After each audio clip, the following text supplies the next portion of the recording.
¿Qué tal? Un saludo, estimado televidente. Esperemos la estén pasando bien en este día. Este es su programa Claro y Oscuro, editado para Berea Visión, a quien agradecemos la oportunidad de poder llegar hasta ustedes con este programa de análisis y reflexión, programa de opinión, editorial, que esperemos realmente puedan compartir con placer. Nos esforzamos, esmeramos juntamente con Esther Castellanos, quien me acompaña, y presento de una vez, Esther Castellanos, bienvenida, ¿cómo estás? Muy bien, una vez más, pues contenta de estar compartiendo esta mesa con ustedes y esperando que sea de su agrado el tema que hemos de tocar en este día. Bueno, Esther Castellanos, nuestra joven historiadora, una persona que está totalmente compenetrada dentro de lo que viene siendo la problemática política religiosa.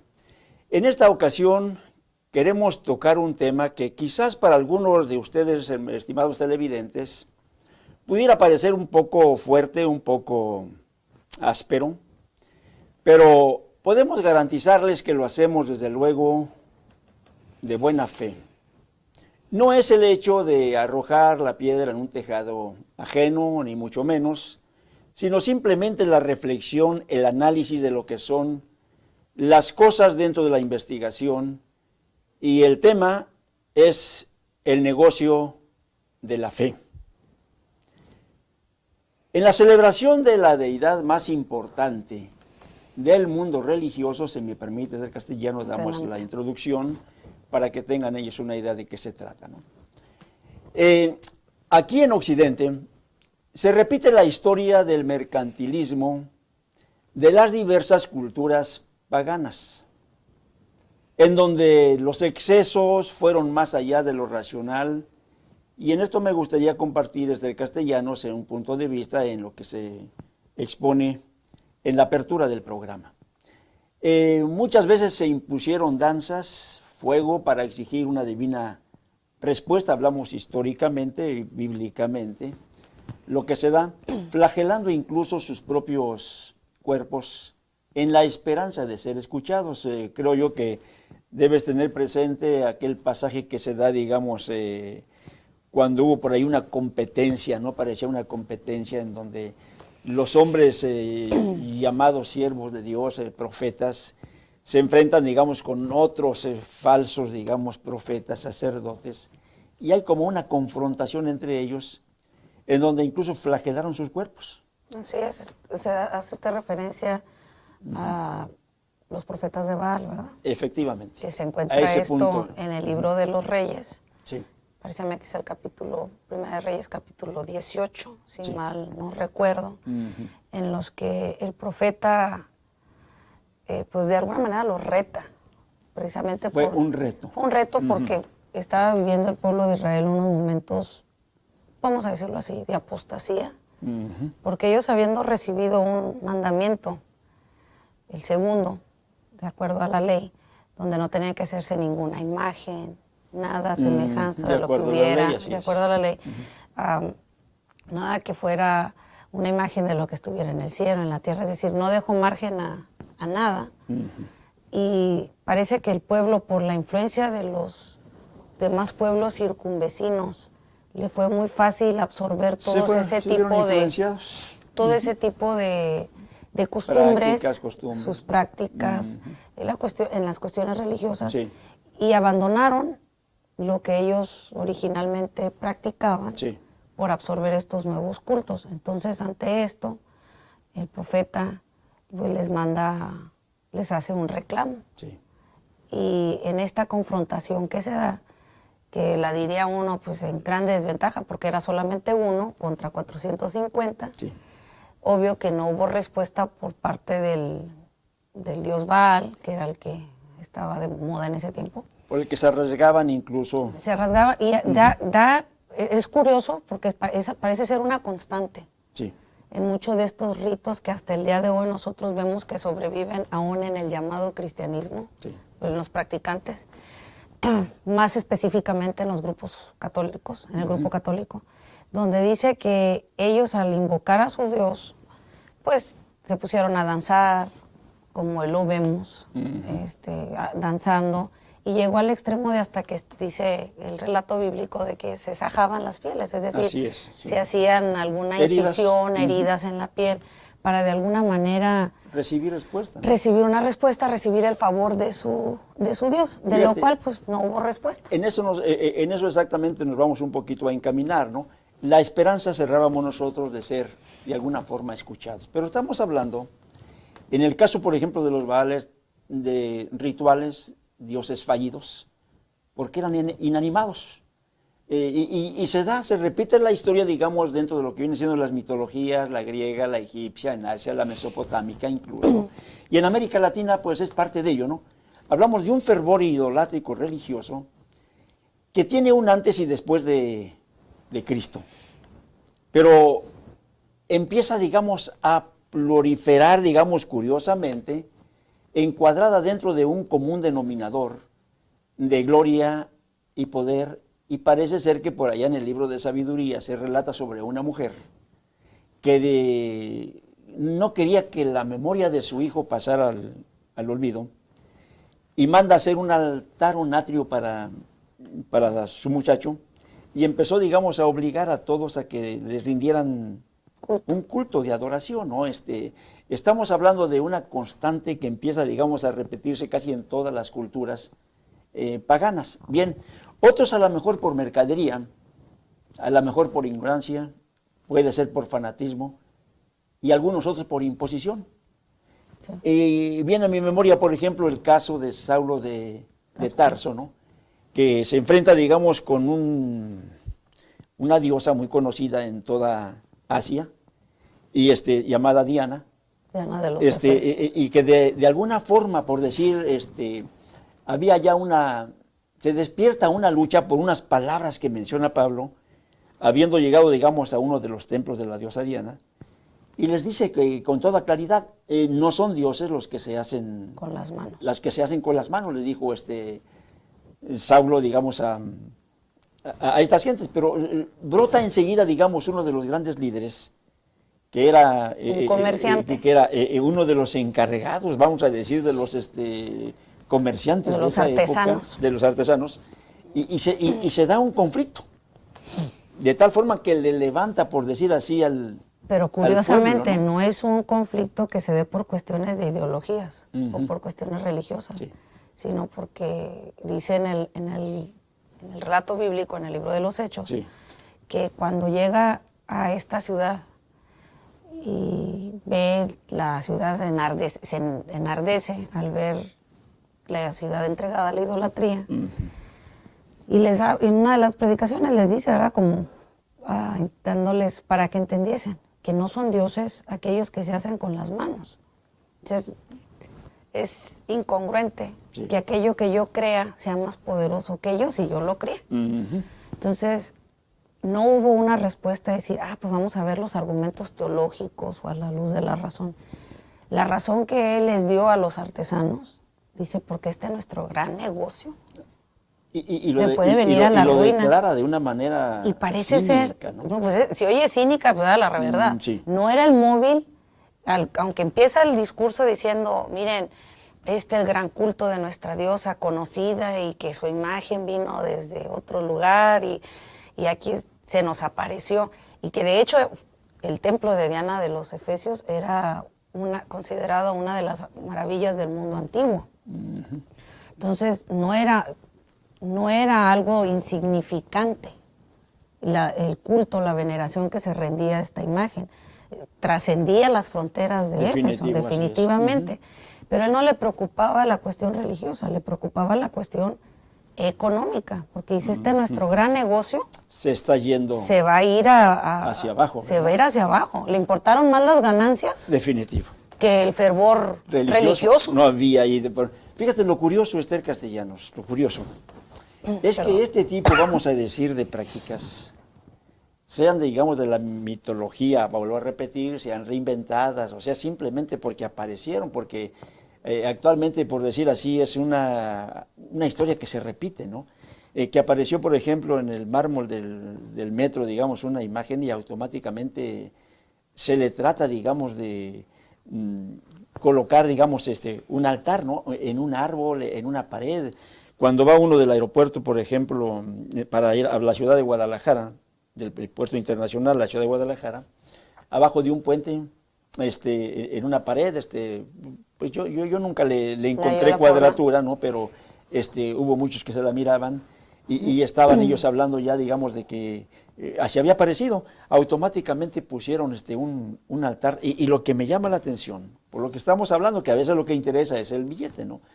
Más tarda en aparecer, por decir así, digamos, la imagen en que sean sacerdotes o sean, digamos, los interesados de la propiedad del árbol, de la pared donde se dio la aparición, ponen automáticamente alcancías, porque se requiere, digamos, un apoyo para construir, digamos, una capilla, ¿no? Y es algo que se está, digamos, repitiendo en el curso de las culturas, ¿no? Pero vamos a ir un poco al objetivo después de este corte que vamos a llevar a cabo, y va a ser con relación a lo que viene siendo el mito, vamos a decir, en México. Hablamos, este 12 de diciembre se lleva a cabo, por decir así, un evento en la Ciudad de México que se le está dando, digamos, muchísimo, digamos, difusión a través de los medios de comunicación. Y algo curioso, vi al propietario de la televisión mexicana en el atrio más grande que es en Tepeyac, y vamos a hablar sobre eso regresando. Vamos a un corte, vienen puntos muy interesantes, y siga con nosotros.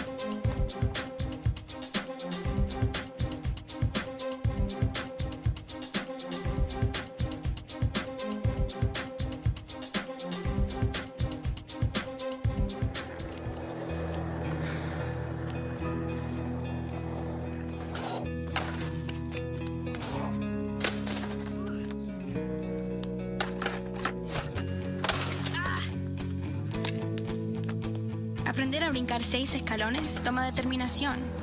También toma determinación entrar a la universidad. Yo tengo lo que se necesita. Tú también lo tienes. En California, visita knowhowtogocalifornia.org.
Lava tus manos, utensilios y superficies de cocina con agua y jabón. Este año, 1 de 6 personas en Estados Unidos se enfermará por comer alimentos contaminados. Visita foodsafety.gov/español. El envenenamiento por pintura con plomo afecta hoy día a 1 millón de niños. Si su casa se construyó antes de 1978, sus hijos podrían estar en peligro. Conozca las áreas peligrosas. Visite libredeplomo.org. Welcome to Run Fine Auto Center, located on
Bueno, estamos de regreso, estimado televidente. Está usted viendo Claro y Oscuro, programa de análisis y reflexión en la opinión de nuestra joven historiadora Esther Castellanos y su servidor Rubén Aguilera Martínez.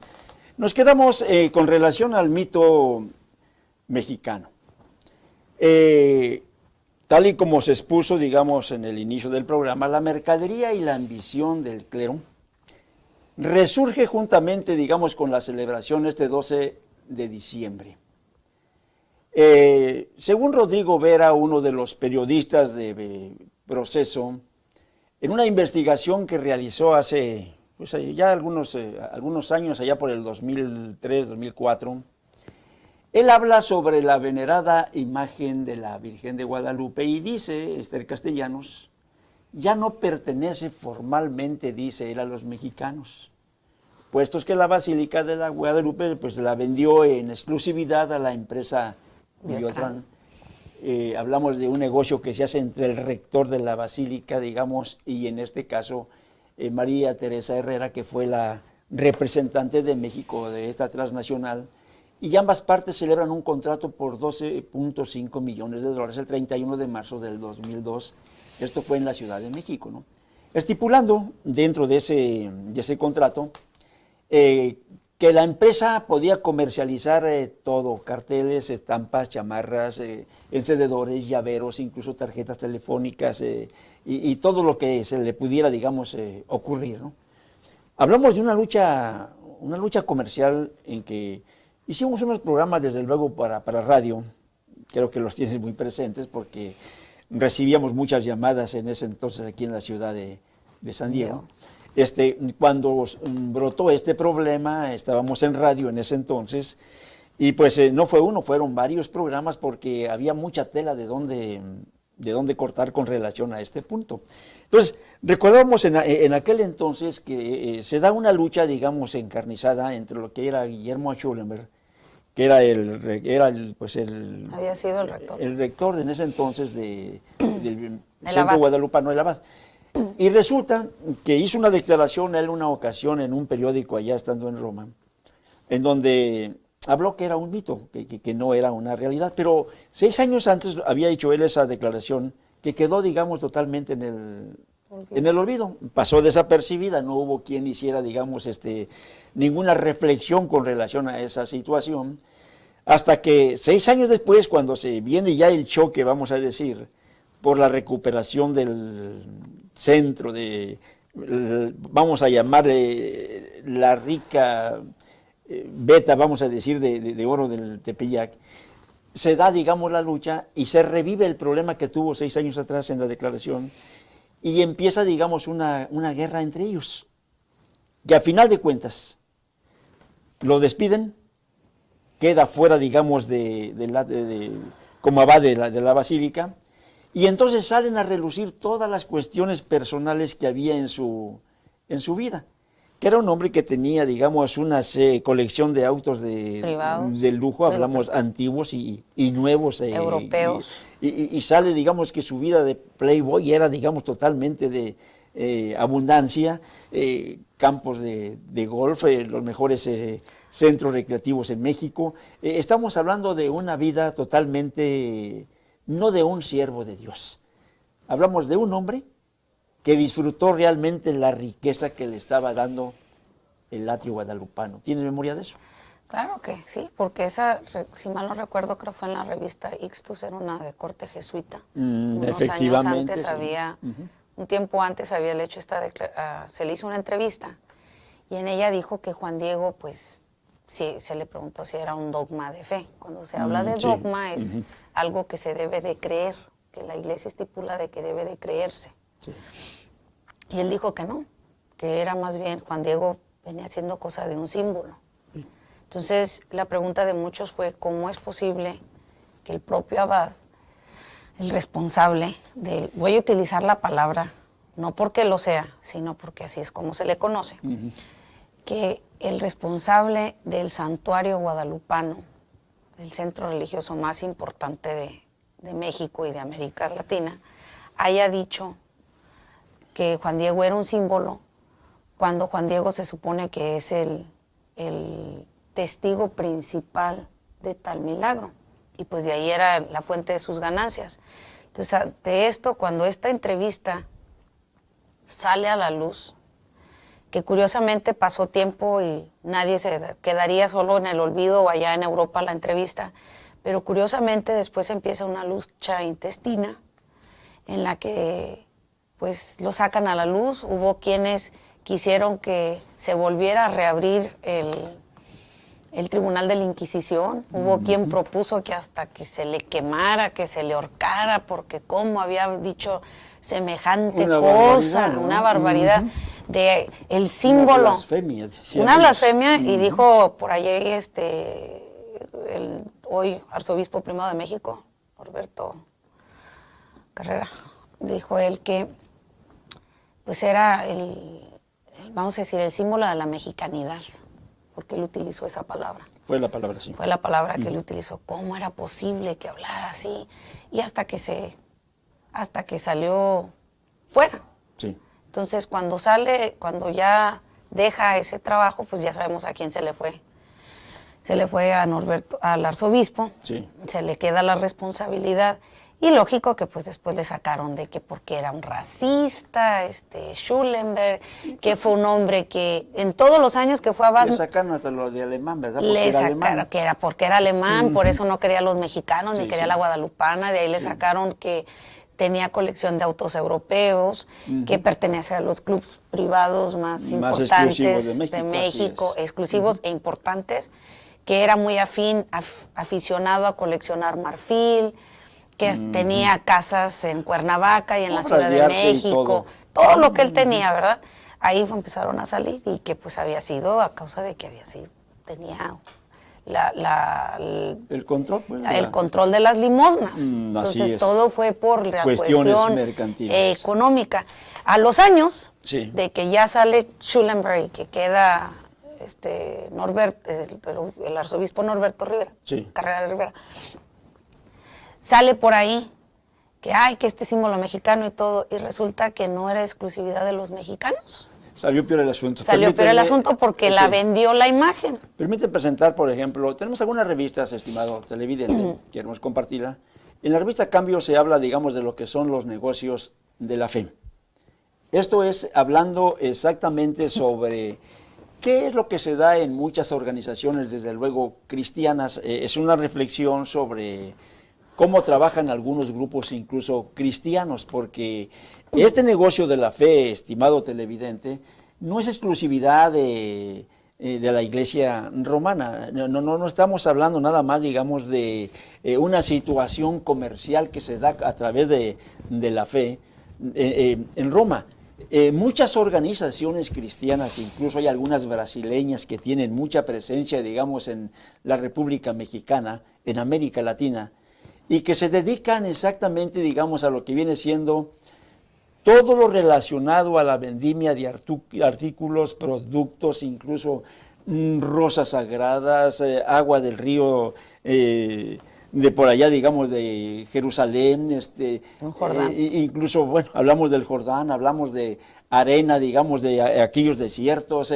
Se habla incluso, se ha llegado al punto de vender en capsulitas una estilla, pues caray, pedacito de madera que supuestamente perteneció a la cruz donde Cristo, digamos, fue crucificado. Entonces, hablamos realmente de un negocio que se ha extendido en todas las organizaciones regularmente a través de la fe. Pero queremos tocar en especial en esta ocasión este punto, porque hay algo que llama mucho nuestra atención con relación al abuso, al exceso, vamos a decir, que se ha dado en algunos puntos. En el caso, por ejemplo, del famoso pues atrio, digamos, la comercialización ha llegado a tal punto, hablando allá en el Tepeyac, que hay una lucha, castellanos, en estos momentos hay una lucha que se está librando entre los que están al frente del atrio, y en este caso los comerciantes que tenían muchos puestos alrededor, digamos, del atrio guadalupano, y que fueron expulsados.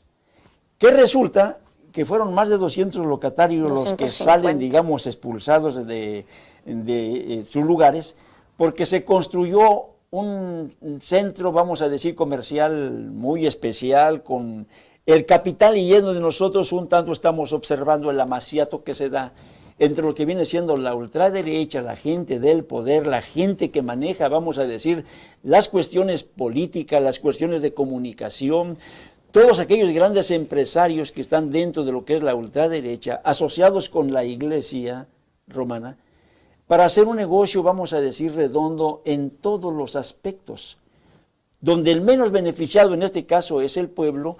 Y sucede que estos Demetrios, ahora los Demetrios actuales, ya no los que se dieron con Pablo, los Demetrios actuales, están en los tribunales.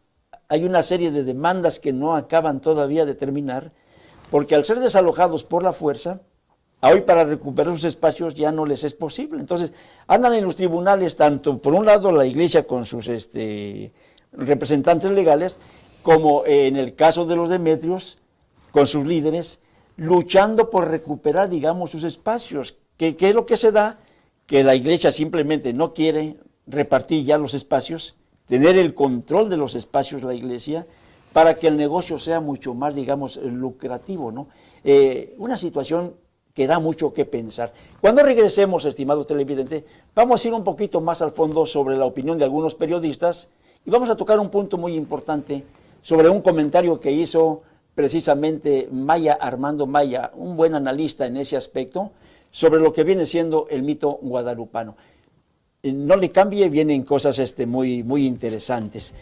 No sé, ¿quieres añadir algo? Tenemos unos segundos. Bueno, pues que sigan, porque de veras que se va a poner bueno esto. Vienen cosas importantes, estimado televidente, no le cambie. Continúe con nosotros. Esto es Claro y Oscuro. Análisis y reflexión es nuestro objetivo.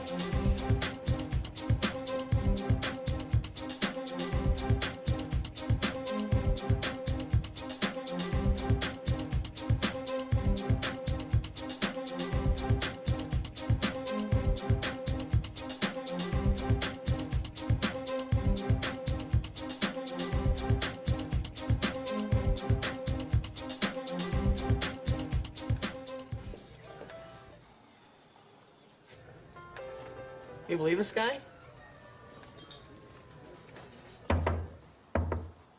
Are you trying to start a wildfire?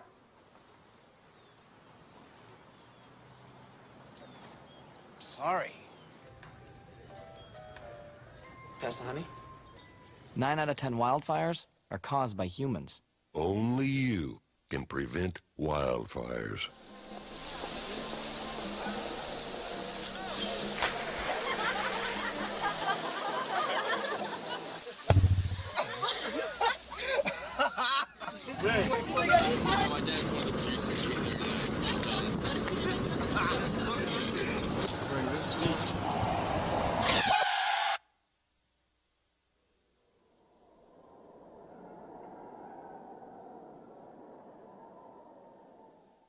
Barrio Station provides youth development programs and delinquency prevention services for thousands of disadvantaged youth.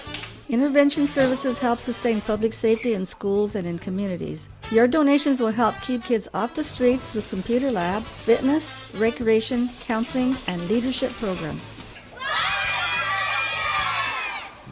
Remember, saving the youth involves everyone. Call or see our website, and please donate today. Thank you.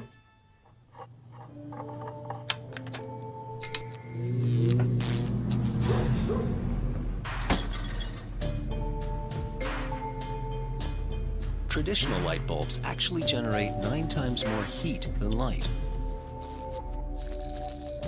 Switch to Energy Star light bulbs, and you'll realize just how much cash you are really burning through. Saving energy saves you money. Learn more at EnergySavers.gov.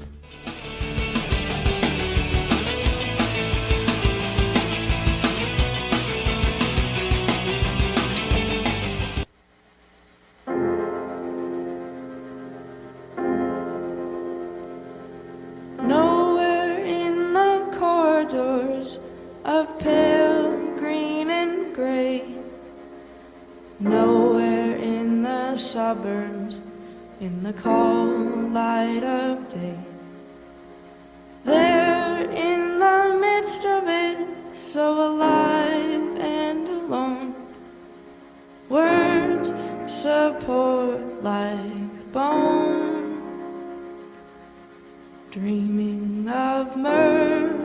Mercy Street, where you're inside out, dreaming of mercy.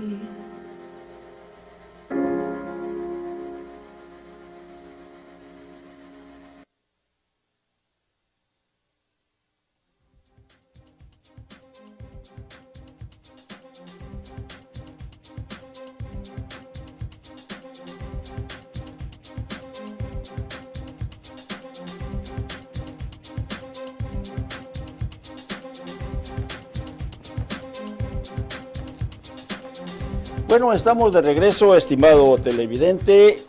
Está usted viendo Claro y Oscuro. Nos quedamos, Esther Castellanos, en el comentario después de haber expuesto todo lo que se da a través, digamos, del negocio, de este gran negocio que es, digamos, en la fe, en donde el abuso va más allá. Me si es un comentario de cantidades, por qué se peleaba, digamos, el atrio, nada más dame un dato. Un pormenor. Un pormenor de lo que aproximadamente se ha manejado. Esto salió publicado en el libro El mito guadalupano del doctor Daniel Núñez Ábalos. Es un análisis histórico documental, les recomiendo el libro, por el Instituto de Estudios Históricos Doctrinales. En la página 80 y 87 cita una nota de proceso, página número 7, número 1022, con fecha del 3 de junio de 1996, y la otra es de Impacto, página 27, número 2414, con fecha del 9 de junio de 1996. En ella habla sobre una entrevista que se publicó en Proceso de junio de 1991, donde se habla por el enfrentamiento de las limosnas, de dónde viene la disputa del arzobispo con el abad.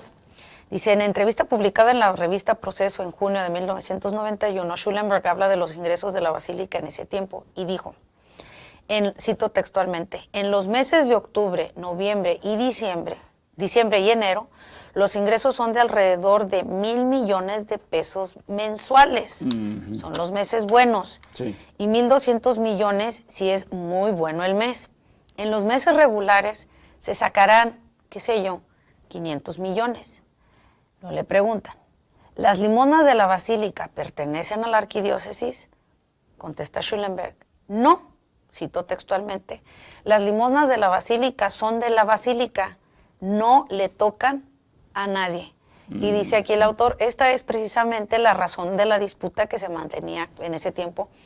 Y luego dice, más adelante, luego dice, precisando algunos números al respecto, se comprenderá mejor la enorme explotación que realiza la Iglesia romana con el fanatismo del pueblo católico. Y a continuación cita, si Schulenberg acepta públicamente que solo por concepto de limosna se recaudaban en 1991 el equivalente a como era en ese tiempo el dólar, de $400,000, imaginémonos la recaudación total y real que tienen, porque hasta habla de máquinas para contar monedas. Dice, habría que incluir el pago de misas, donaciones, venta de criptas, venta de imágenes, mercadería diversa, cassettes, medallas, rostros en relieve, rosarios, estampas. Real en cuanto a saber, no la cantidad que se admite públicamente, sino la que en realidad entra. La revista Impacto calcula su ingreso mensual, solo por limosnas, de la orden, de los $850,000. En concepto del ingreso real y total, debe de andar sobre los 7 a 10 millones de dólares mensuales. Razón al año. Razón de más, Esther Castellanos, para que ese problema pues le haya, digamos, le haya despertado la ambición, digamos, a otro. Incluso al abad, ¿no? Guillermo Schulenberg, ¿no? Se estaba declarando, todas las entradas estaban bajo su control. Pues, ¿cómo no va a llevar una vida, vamos a ir para la ciega, una vida de rico? A costa realmente de un mito. Y es donde queremos un poco, estimado televidente, con todo el respeto que nos merecen, digamos, las creencias, las convicciones, creo que es importante un tanto el despertar de nuestras conciencias, abrir nuestros ojos a una realidad que, pues lamentablemente, la fuerza, digamos, de las raíces de la fe las amenazas que hubo a través de nuestros ancestros, nuestros abuelos, nuestros tatarabuelos, que de alguna manera estaban ellos intimidados, por decir, por la excomunión, por no hablar, digamos, una cuestión que fuera a afectar, digamos, la imagen de la iglesia. Yo creo que fueron tiempos pasados, y cuando hemos vivido nuestras propias experiencias, y que hay una razón para investigar, para analizar qué está sucediendo realmente a nuestras espaldas, cómo se manejan estos formatos, vamos a decir, en este caso de amaciato.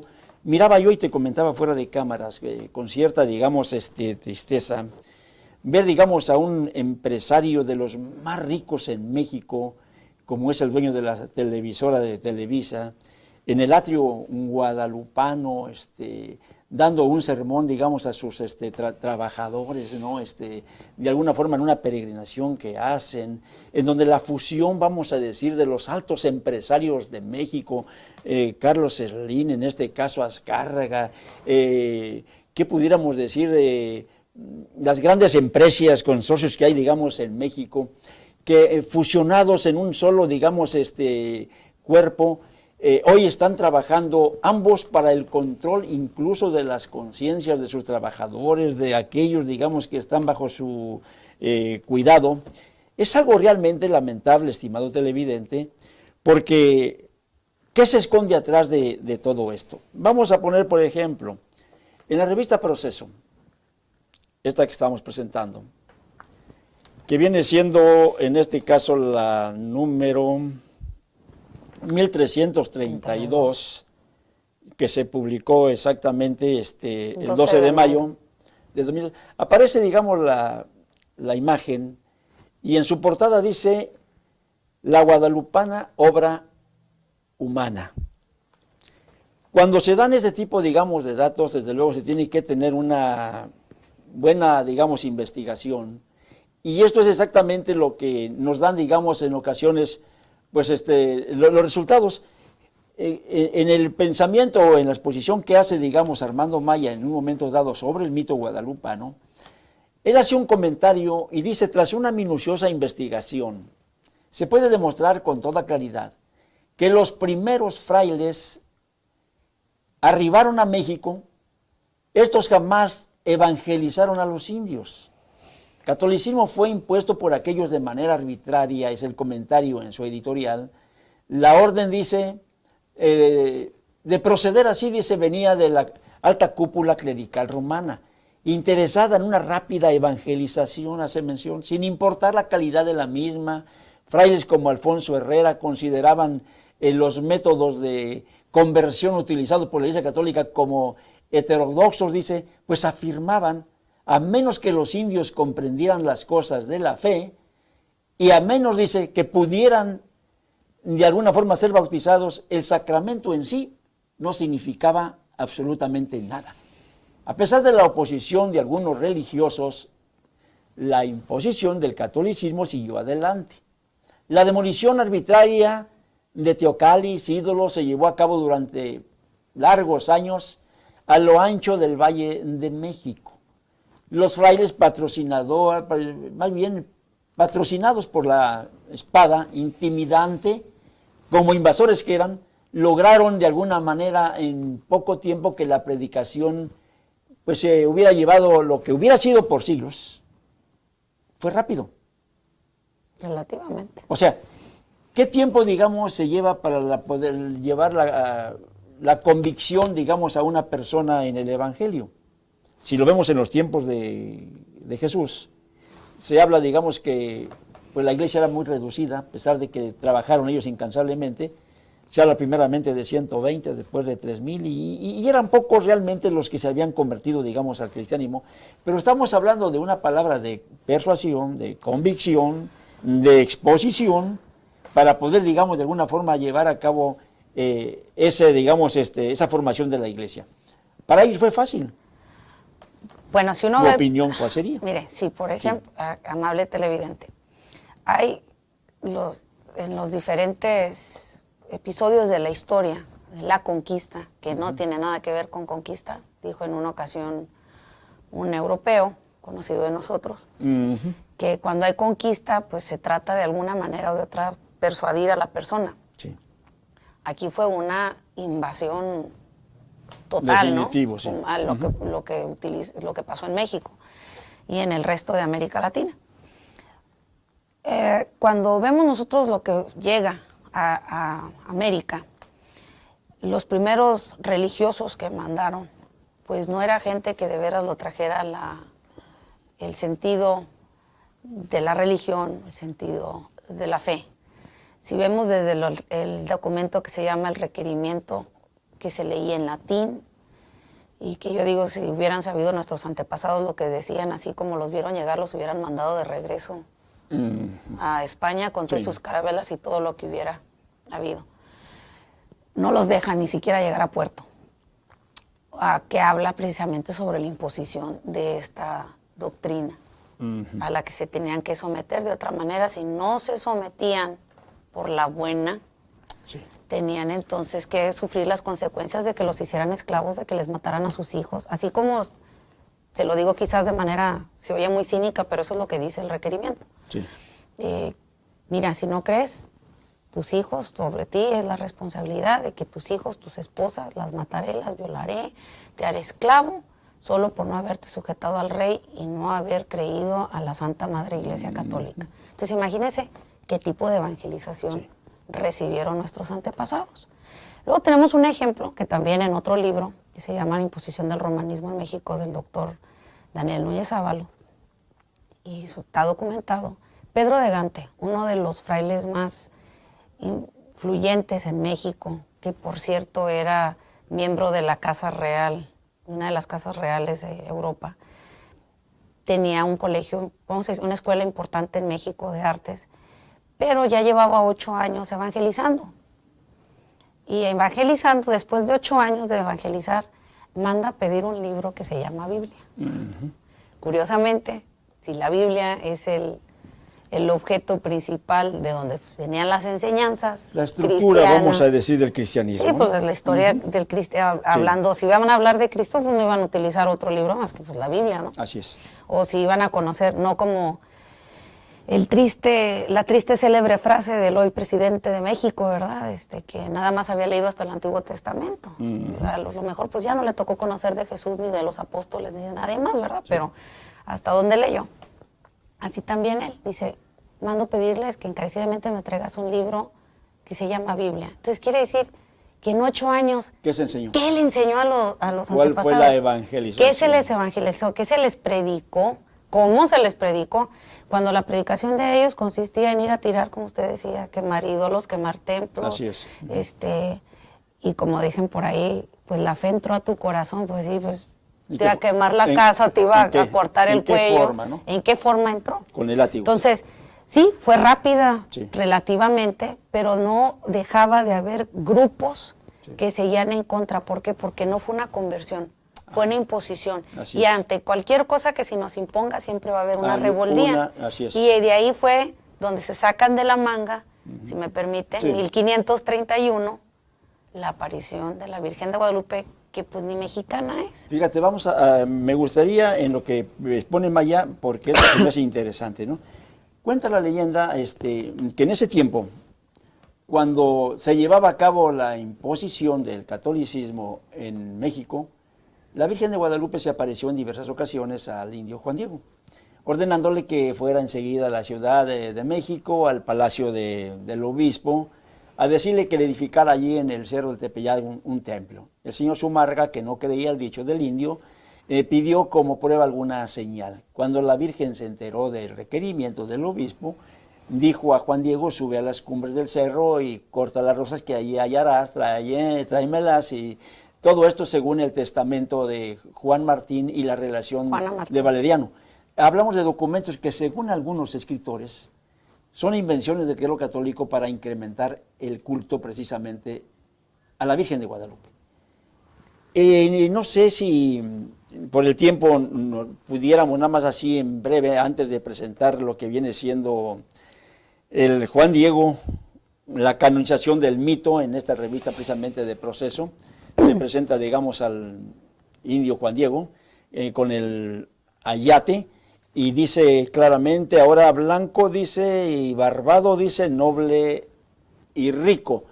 Los periodistas en México, hablamos de los intelectuales, aquellos que están viendo los segmentos históricos de estos cambios que se dan, han sido fríos, calculadores al dar una opinión y no se han dejado de llevar por las raíces de fe ni tampoco por temor alguno.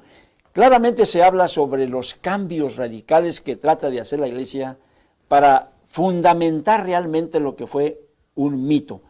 Schulenberg tenía razón cuando dijo aquello de que era un mito. Un símbolo. De ahí vienen, digamos, muchos otros, como fue Fray Juan de Zumárraga, Francisco de Bustamante, Alfonso de Montúfar, precisamente, Bernardino de Sahagún, Alfonso de Santiago, Martín Enríquez de Almera, Diego de Santa María, Graviel incluso Torquemada, y hay una serie ahí, digamos, de antiaparicionistas que de alguna forma, desde aquellas épocas venían rechazando que esto se llevara, digamos, a cabo. Cuando se hace una investigación a fondo, encontramos realmente que no hay, y bueno, y lo confirmamos no hace muchos días, estuvimos aquí en nuestros estudios, a un escritor, un novelista, Gerardo de la Maza, que presentó un libro, La desaparición del Ayate, y dentro de la exposición que dio, digamos, aquí en el estudio, con un público que estuvo presente esa ocasión, pues realmente se preocupó mucho Gerardo, porque las preguntas que le hicieron sobre el mentado indio y el Ayate, pues lo dejaron en un momento a él, digamos, un tanto preocupado, porque no dio una respuesta contundente cuando le estaban presentando, digamos, datos históricos, que era un mito y no una realidad. Y hubo un comentario que me llamó la atención cuando me dijo, qué bueno que no leyeron el libro, dice, porque ese día no los traían. Qué bueno que no leyeron el libro, dice, porque me hubieran dado una tunda, dice él.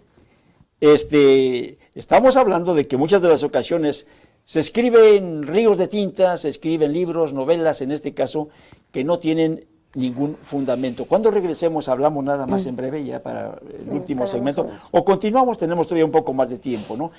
Vamos un poquito más al objetivo. Dijo Joaquín Juárez Ubaldo, en una presentación precisamente también en este estudio, habló de un sacerdote egresado. Bueno, vamos a ir a un corte y regresamos. Viene un punto muy interesante, estimado televidente, continúe con nosotros y estoy seguro que le va a interesar. Regresamos en un momento.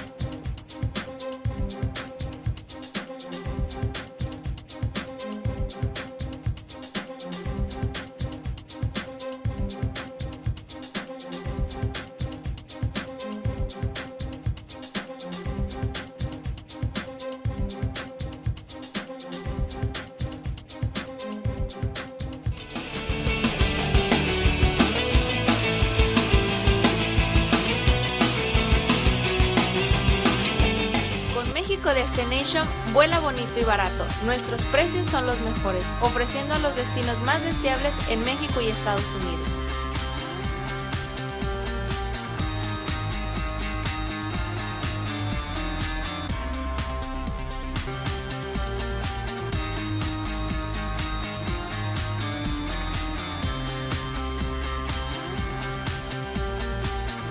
También contamos con envíos de dinero y recargas telefónicas nacionales e internacionales. Nos encontramos ubicados en 928 Calle C, San Diego, California, 92101.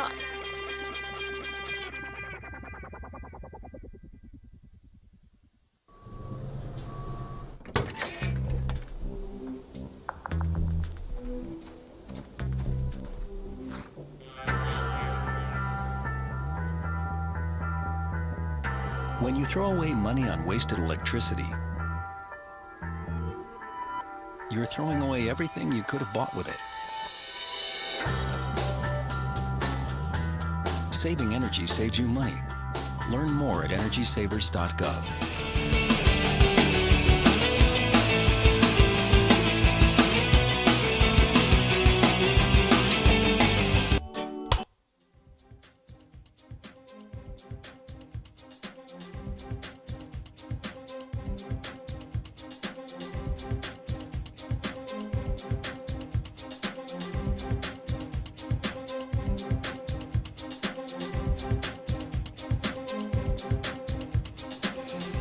Estamos de regreso, estimado televidente. Está usted viendo claro y oscuro. El tema de esta ocasión es el mito guadalupano. Esta es la última parte. Tenemos unos breves minutos para una reflexión.